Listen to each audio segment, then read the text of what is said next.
திருவண்ணாமலை மாவட்டம் வேட்டவலம் பேரூராட்சிக்குட்பட்ட பாரதி நகரில் உள்ள பழமை வாய்ந்த மாரியம்மன் கோவிலில் நடைபெற்ற கூழ்வார்க்கும் திருவிழாவின் போது ஏற்பட்ட தீ விபத்து பக்தர்கள் மத்தியில் அதிர்ச்சியை ஏற்படுத்தியுள்ளது.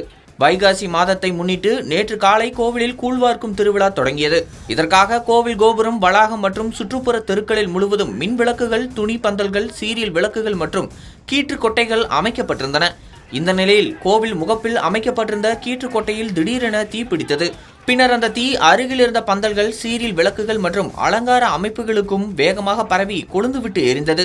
இதனால் அதிர்ச்சியடைந்த பொதுமக்கள் உடனடியாக காவல்துறை மற்றும் தீயணைப்பு துறையினருக்கு தகவல் தெரிவித்தனர். சம்பவ இடத்திற்கு விரைந்து வந்த தீயணைப்பு துறையினர் சுமார் 2 மணி நேரத்திற்கும் மேலாக போராடி தீயை கட்டுக்குள் கொண்டு வந்தனர்.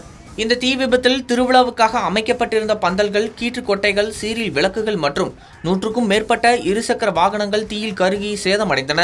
சம்பவம் குறித்து வழக்கு பதிவு செய்த வேட்டவலம் காவல்துறையினர் மின்கசிவு காரணமாக தீ விபத்து ஏற்பட்டதா அல்லது வேறு ஏதேனும் காரணமா என பல்வேறு கோணங்களில் விசாரணை மேற்கொண்டு வருகின்றனர்.